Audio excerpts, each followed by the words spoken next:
Welcome to the Humanizing Work show. In this episode, I'm going to share a pattern called 3ID that we've discovered for making good decisions during uncertain times. As we've used and talked about the 3ID pattern with our community and our clients, we've also discovered that it makes for a fantastic template for how to communicate about decisions that have already been made. Before we jump into the episode, just a quick reminder to rate and review the Humanizing Work show in your podcast app. Or if you're watching on YouTube, please subscribe, like, and share the episode if you find it useful to you. We appreciate your support. The inspiration for this pattern came from a story we read about. The story is about a company called Favi. Now, Favi is a manufacturing company. They make brass parts primarily for the automotive industry. During 2008, the last big recession that we went through, their sales were impacted like many companies in the world. And as their revenue started to drop, they became increasingly concerned that they weren't going to be able to make their payroll. The executive director of Favi, a gentleman named Jean-François Zobrist, was concerned and wasn't sure what to do about that.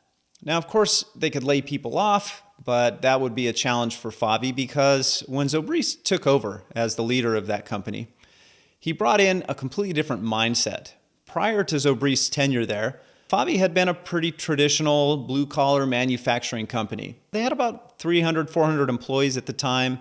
There were 6 levels of hierarchy there, so pretty long reporting structures, things like that. When Zobrist took over, he really firmly believed that they weren't treating their employees like adults, like they were trustable people.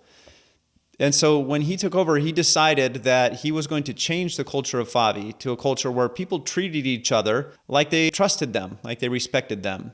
He did a lot of cool things as part of that process. One of the very first actions he took after becoming the executive director of Favi was to brick up a window. Now, this might seem like a small thing, but the window that he bricked up was on the 2nd floor. And the way that the factory was laid out is that the factory floor was on the 1st floor. And then up on the 2nd floor, there were offices where the managers, the line managers, the supervisors, would oversee the factory floor. He wanted to send a strong signal, what we refer to as a culture signal, about the trade-offs we're willing to make to communicate that we actually trust you. And so one of those first actions was that window where the supervisors could overlook their workers, he bricked it up so that they could no longer overlook it. Now, we love this as a culture signal because it makes a trade-off clear that we're willing to get worse at visibility in order to communicate trust. So, quick side note about culture signals is that they're actions that a leader might take to communicate the cultural values that they want to emphasize, and most importantly, the trade-offs that they're willing to make in order to emphasize those values. So, after a series of these things, like removing the time cards, they were facing this challenge. So Zobrist didn't know exactly what to do because he didn't want to lay people off. He thought that that would decrease the level of trust. And so what he did was call a company all-hands meeting. He got all the shifts in at the same time during the overlap of the shifts and went down to the factory floor and just explained what was going on, that the revenue was dropping, that we had hired several new people over the last year. And in France, the way the labor laws work is once you've worked at a company for a certain amount of time, it's like a professor that has tenure in the United States. Very difficult to fire him, can't really just lay him off due to economic conditions.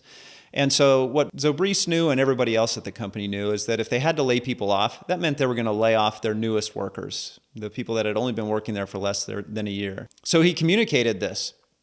He said, here is the revenue picture. Here's what that means as we look at the forecasts for how revenue is going to decrease over the next several months. And I don't know what to do about it, but I don't want to lay people off because we value all of you. We really do want to live up to our mission. And their mission at the time was to provide meaningful employment in their rural community. This was in southern France. And he said, I don't know what to do. What ideas do you have? And turned it over to the company. Pretty bold move to express that level of vulnerability and uncertainty by a leader like this, but he had built enough trust that he felt confident that he could do that without causing pandemonium to result. And so as he waited for people to answer his question, finally a very senior employee towards the back of the factory stood up and said, I really value our newest team members. and I don't want them to get laid off either. I would be willing, personally, to take some unpaid time off and then devote the salary that I would have received towards helping the people on my team not be laid off. And I think that if I did that, and maybe one or two other people on our team that have some seniority would be willing to do that, we could cover the deficit that we're looking at here. And there was some discussion that went on, and the way that Favi was organized is in what they called mini factories, with about 20 people in each mini factory having a specific customer that they worked for. And so different mini factories huddled together, and they started doing a little bit of math, and they asked, is there anybody that also has the capability to do what our friend suggested over there? And pretty quickly they realized that there were enough people that were willing to take that time off, everybody that was able to financially do that they would not have to lay anybody off. And so by the end of that hour, all hands, they had decided, here's the approach we're going to take.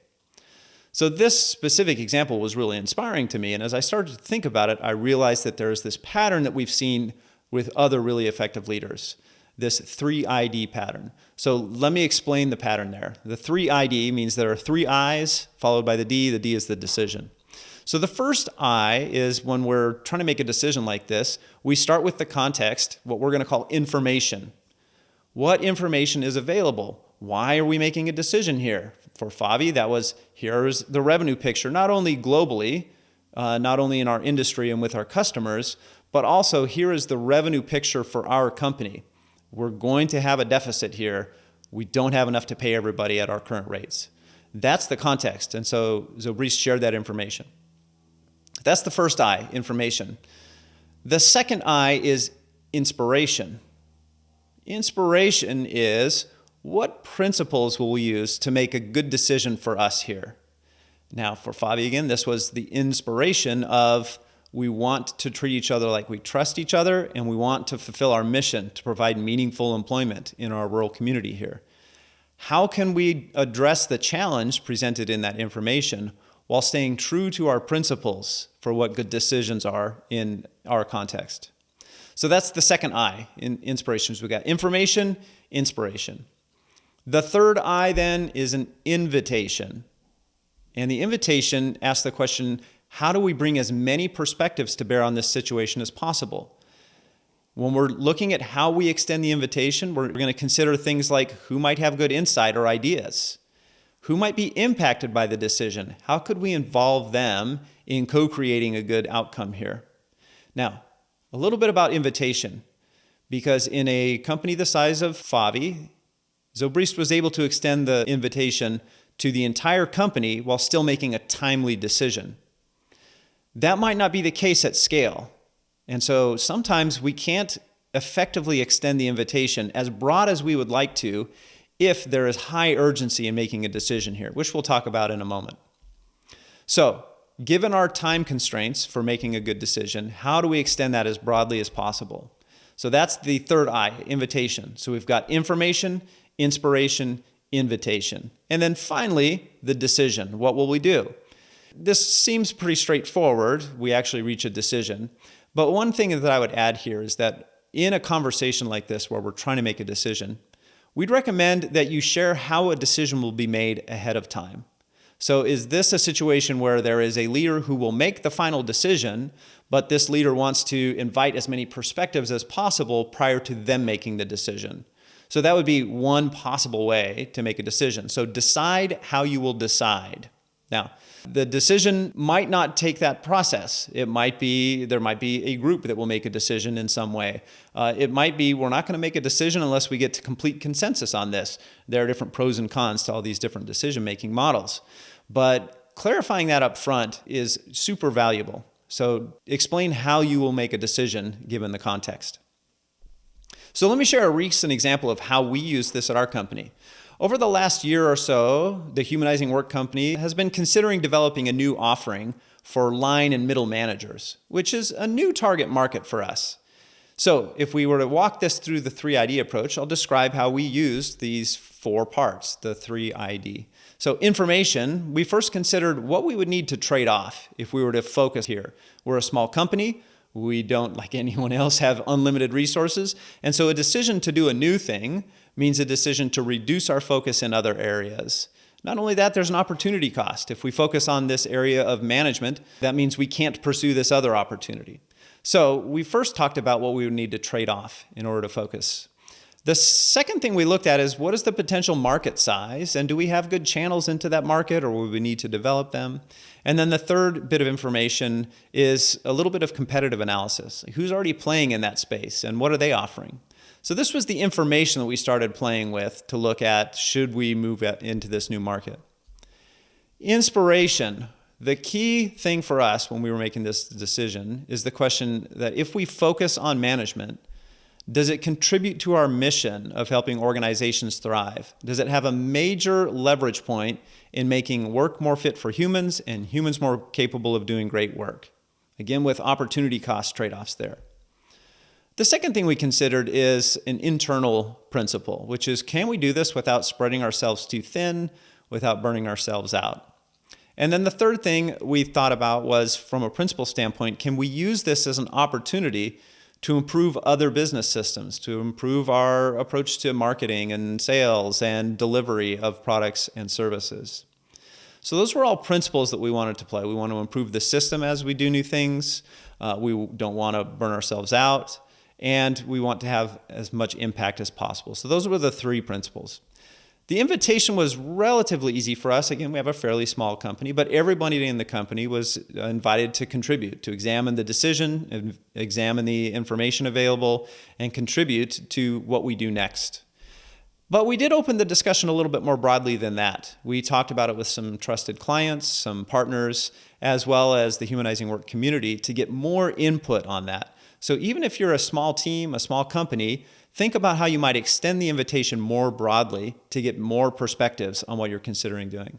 What we decided to do was actually do customer interviews, something that we often coach and teach about, but let's do good customer research through interviewing people that we believe to be in our target market and asking them what we call situational questions. And that taught us a lot about how that market behaves and what they value, their jobs to be done, their pains and gains. And we also did some competitive analysis, looked at other people that were playing in this space and what they were offering and how that might either help or compete directly with us. We decided to offer small, inexpensive workshops to test the resonance of our approach to management and the effectiveness of that solution as we taught it.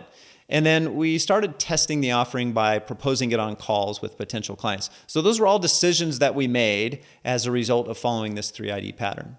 Now, at the beginning of the episode, I mentioned that not only have we found this to be a really effective pattern for how to make a good decision, but we have found it to be a really effective way to communicate about decisions that have already been made. So an example, at the start of the pandemic, almost every business had to make really big decisions, often in the time span of a few hours, maybe a few days. Think of grocery stores.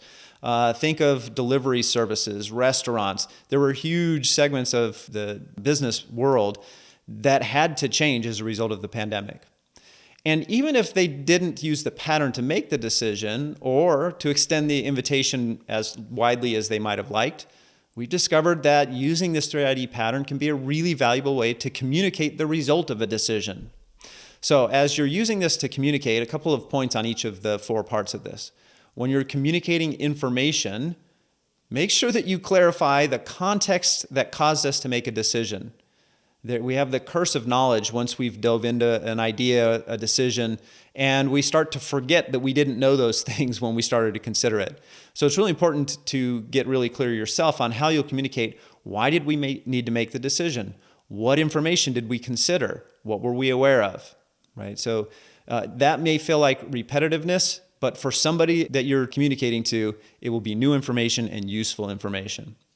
On the second I, inspiration, you need to describe the principles that you used to guide the decision. And remember, these are principles that should inspire. We wanted to make a good decision. So I think of the grocery store example during the pandemic. We wanted to make a decision that focused on the safety of our employees while still providing the basics to our community. How do we make a good decision there to balance those two things? So if those are principles, that's what we need to communicate about. Start with that inspiration once you've communicated the context.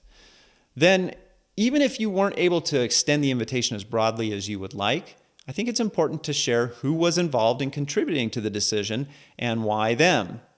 Going back to the grocery store example, if you had to make a decision overnight about what you're going to do when communities went into lockdown, who did you involve and why them? And specifically, why didn't you have time to go broader if you didn't? Or if you did but chose not to, why not? Then finally, communicate about the decision. What was the decision? And in the communication version of this, I think it's most important to focus on the role that your listeners need to play as a result of this decision. What does it mean for me? So the first job of management is creating clarity. And using the 3ID pattern helps create clarity about decisions while we're making them, as well as while we're communicating about them. We hope you'll give it a try. Thanks for checking out this episode. Feel free to reach out to me on Twitter, on LinkedIn, or email peter@humanizingwork.com if you have any questions about this approach, or if you're starting to try it and you get stuck on any of these parts, shoot me an email, reach out to me on Twitter. I'm happy to respond. Thanks for listening today, and we hope you find the 3ID pattern for decision-making helpful to you.